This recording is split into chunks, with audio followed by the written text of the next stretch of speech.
Hello and welcome to my very first top 10 games of the year list. It was such a strong year in gaming, and it was also the first year that I owned a PS4 and PSVR, so I thought it was a good idea to put together a cross-platform list for the first time, because normally I miss out on a few of the bigger titles, but I think I covered my bases this year for the first time, and I thought that was something that I needed to shout about and cover this year.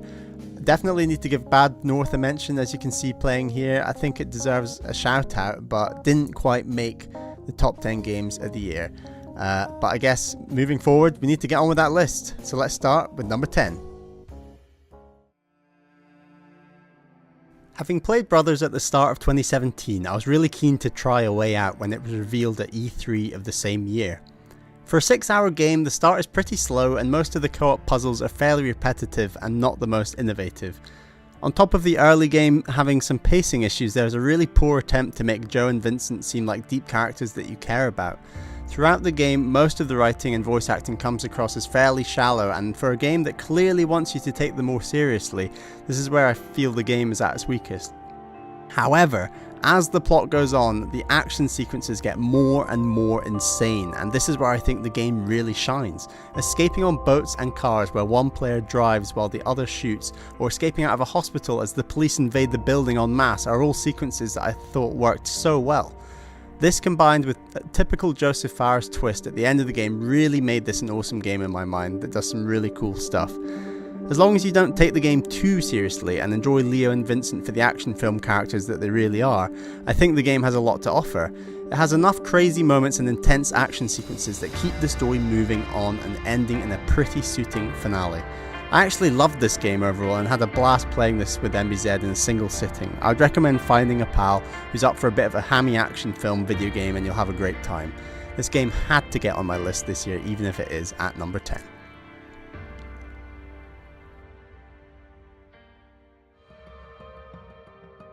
I do like a good strategy game. Into the Breach mixes up the formula of turn-based strategy on a number of levels. First of all, there is a huge emphasis on pushing units around the map. When an enemy has a lot of HP, why not push them off a cliff instead of trying to eat away at their HP and knock them out? Or if you're able to, why not push an enemy onto a spawning area to allow the new enemy trying to get through to kill the existing enemy on the map? There really are a whole host of cool strategies to get you out of some tight situations, and that's what I like a lot about this game. The roguelike elements I've certainly had more issues with. Certain runs can feel very pointless and sometimes like a bit of a waste of time when they go south. In a traditional campaign setting, simply redoing a single mission is probably more my personal cup of tea. That being said, the rogue structure of the game suits Into the Breach because there is such an emphasis on mixing up the units in your team and trying new runs with all sorts of variations. Throw in some gorgeous sprite design and a neat little sci-fi setting and I actually came around a lot on this game. The structure also gives the game great longevity. I know that I will always have an awesome strategy game just sitting there on my Switch where I can do a run whenever I fancy and know that it will be different to the last.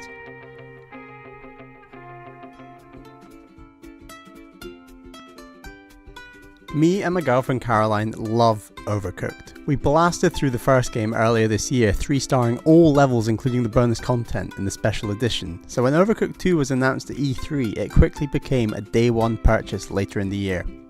Overcooked 2 is certainly an iteration on an already near perfect formula and certainly lacks the wow factor of the first game.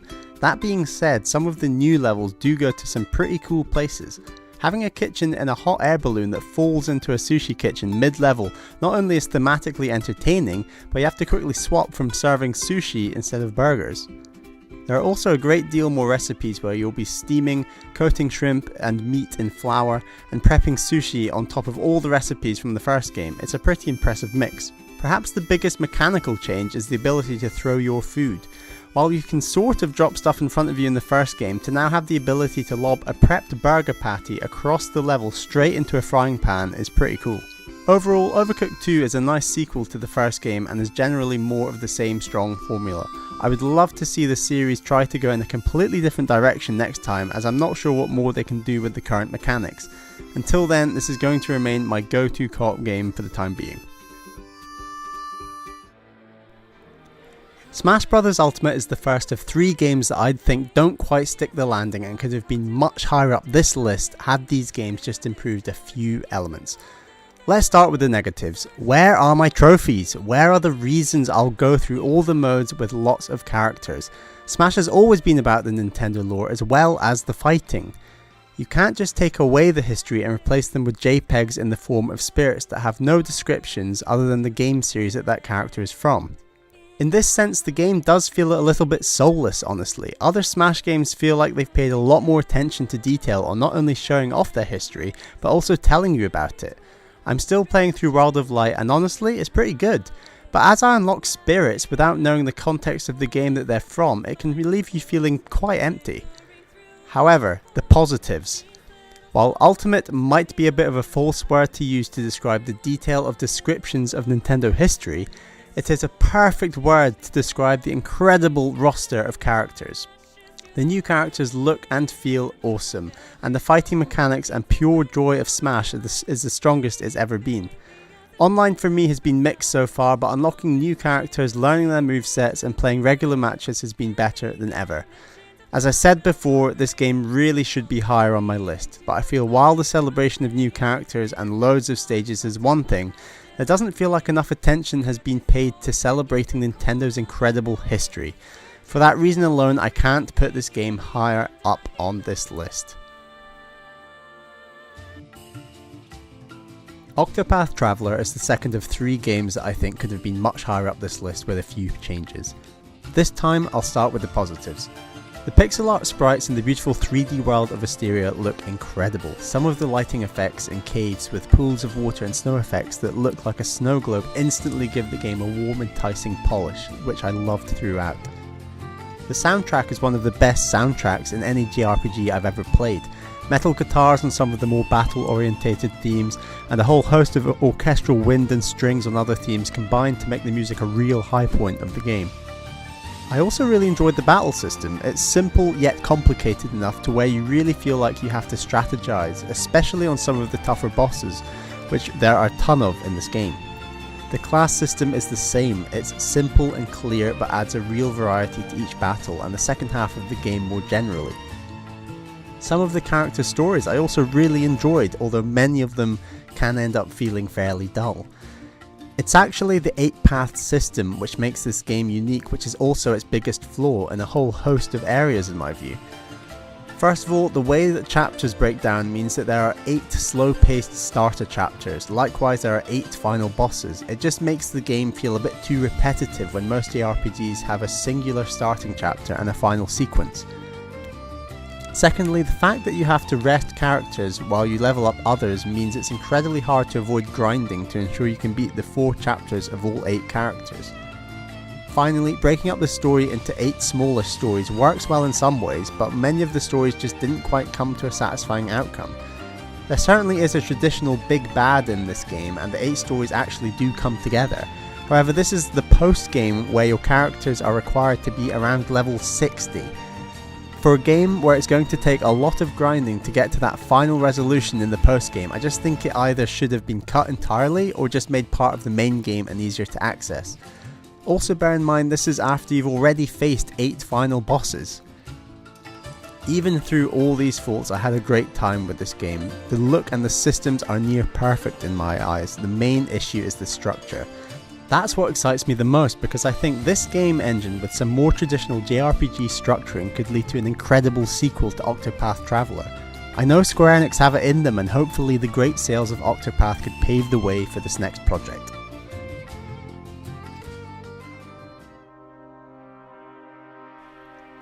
Red Dead 2 honestly feels like it could have been an almost perfect game, and is the third of a trilogy of games on this list that I think should have and could have been higher. For me, it really was a game of 2 halves. The first half of the game was slow, and I was just constantly fighting the controls of the game as well as the many systems that it throws at you. People tell me, "Hey Bally, you've not played a third-person Rockstar game before. They all control like that." Right, and your point is? If such an effort was made to make an incredible open world and infinite intricate NPCs and creatures that make the world feel alive, couldn't more attention also have been paid to a silky smooth third-person shooting system? I've not played many third-person shooters, but I've already experienced control systems that feel far smoother than Red Dead 2. Immersive is always a word associated with Red Dead's world, but if your way of interacting with that world is hindered by the controls, surely you're breaking the immersion almost immediately. As I said, the first half was a bit of a slog, but as I drove myself through, I did certainly get more used to the controls and the general auto-aim thing that this game seems to go for. While not always smooth, the controls did ease up and became fairly manageable.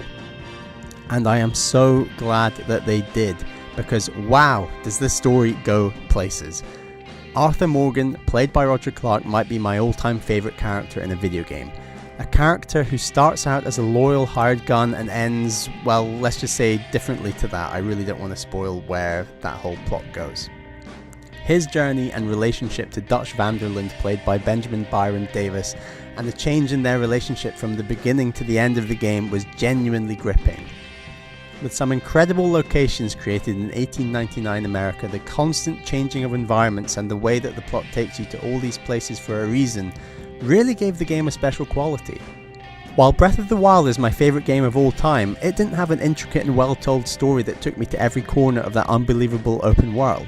That is where I think Red Dead 2's story really shines. The simple creation of an incredible world filled with characters that you really care about makes this game really stand out and get so high up on this list.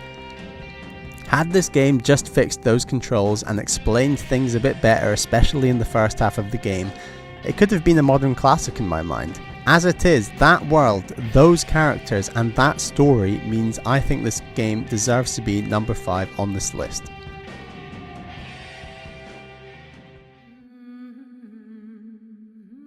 God of War hit me like a ton of bricks. I'm a Nintendo gamer to my core and literally had just bought a PS4 and picked up God of War, so in that sense this game was nothing like anything I had ever played before. God of War excels at creating a unique and innovative fantasy setting that takes you between realms, tells a deep and meaningful story, while providing a slow and deliberate fight system that at its best feels like a dance. Epic giant-sized creatures, both friend and foe, create some incredible moments throughout this game's rollercoaster of a plot. What starts as simply delivering a mother's ashes to the top of a mountain quickly becomes derailed as you're involved in everything from fighting gods that turn up at your door to getting in the middle of a war between light and dark elves. I've not played the previous God of War games, and this game also does a great job at looking back at its history, both from a story sense but also in terms of its gameplay. A highlight for me was the character Mimir, where Kratos and Atreus can often have long stretches of silence for whatever reason. To have a severed head following you around with a Scottish accent to both break the silence and explain some crucial lore brought the story together in a really cool way. The Leviathan axe is an awesome multi-purpose weapon that makes combat an absolute joy throughout the game. The ability to use it in environmental puzzles, then quickly recall it to put it through the skull of a mythical beast feels just right, both visually and from a sound design perspective. God of War is very good at dangling the carrot of more characters and more realms. It may be a while till this game's sequel, but I am on board and ready to go for that next game. Since picking up PSVR this year, I've very quickly turned into a bit of a VR evangelist. I know there are already too many of us on the internet, but let me just have 2 minutes of your time to wax lyrical about my favourite VR experience so far. Astrobot takes the already satisfying feeling of controlling a protagonist in beautiful 3D virtual reality, but then innovates around that idea in as many ways as possible to create one of my favourite platforming experiences ever. While you control Astrobot, your own camera perspective actually looks at Astrobot as you play it as a Lakitu-like robot that follows your chirpy robot friend through every level. This robot holds a virtually rendered dual shock controller in their hands that transforms into a large variety of items, from water guns, rapid fire guns, a torch to even shurikens. Interacting with Astrobot and the level around you with all these items feels incredible and adds a real layer of innovation when it comes to boss battles. You often get that feeling of patting your head and rubbing your stomach as you shoot enemies while making sure Astrobot runs to safety. While Astrobot is a short experience, it really packs a punch in the 6 hours or so it takes to beat. In my mind, it should be a message to Nintendo that hey, you can make a cute, charming platformer with Nintendo levels of polish that can really work in virtual reality. It has now set the benchmark in my mind as to where 3D platformers can go in the future in a virtual reality world. This game is going to take a lot of beating when it comes to VR experiences.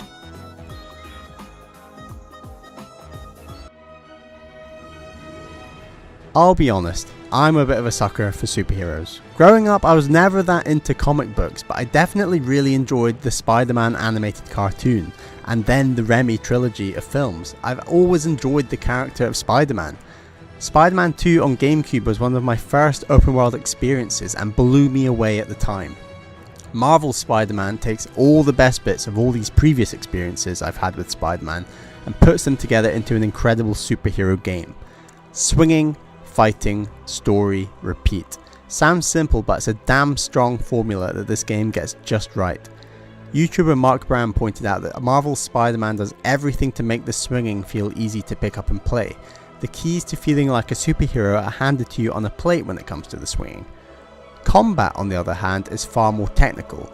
You need to know what you're doing, but the satisfaction comes when you pull off some insane combos that could have come straight out of a Marvel Cinematic Universe film. You feel awesome. Story-wise, you're treated to vast swathe of Spider-Man villains that team up and even take you on in thrilling 2 vs 1 battles that were perhaps my highlight of the entire game.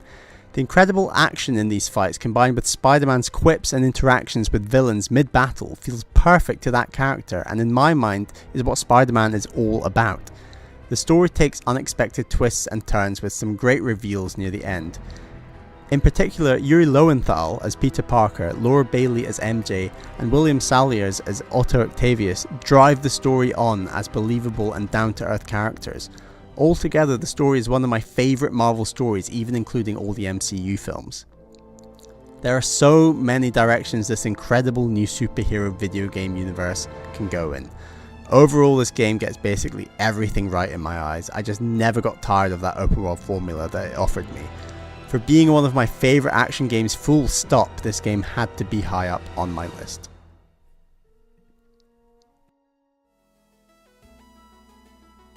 Anxiety, depression and mental health are all incredibly difficult topics to talk about in any medium, let alone in video games. But Celeste takes on this challenge admirably on so many levels. Take Mr. Ashiro in his hotel early on in the game, for example, who Madeline wants to help, but she recognises that helping him is hard for her and she has to learn to let go from helping him and continue on her quest. Or the dark shadow version of Madeline, who constantly gets in Madeline's way throughout the story and acts as a counter voice in Madeline's head. Or an important cutscene fairly early on in the game that addresses the issue of panic attacks when the chairlift breaks and explaining how visualising a feather and keeping it at a constant height through calm, smooth breathing is a way to overcome this. Few games ever focus around these themes, and those that do don't handle it in nearly as clear a way as Celeste does. And I've not even mentioned the platforming in this game. Silky controls and some devilishly designed levels make for one of the most seamless feeling games I've ever played in any action-based game full stop. Not only that, but the game innovates by including a double jump represented by the colour of Madeline's hair that can only be recharged by making contact with the ground or collecting a power-up mid-air. Celeste creates a feeling of stress when trying to beat some of its toughest levels, while at the same time telling a narrative all about how to deal with stress and anxiety. This simply reminds me why video games are so great, because they can make you feel and think in a way that no other medium can. Celeste gets this just right, and that's why it has to be my game of the year for 2018. Well, there you have it. Those were my top 10 games of 2018. Before I say any more, I should say Runner 3 that you can see here right now. That's another game I really enjoyed this year but didn't quite make that top 10. I hope you enjoyed the list. It was quite a lot of work to put together, but you know, gotta get those rusty video editing skills going again. So yeah, hopefully I might do the same next year, who knows. Maybe even do a video before then. God, imagine that. But yeah, hope you enjoyed. Let me know what you think. Had you played these games this year? Do you think my list is horribly ordered?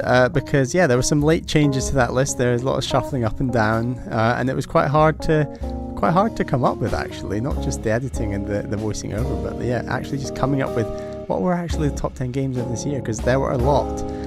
But yeah, I hope you enjoyed, and having a happy holiday season, and I will see you in 2019 back on TNL Podcast alongside my co-host NBZ for a whole other year of podcasting and video games. So I will see you then.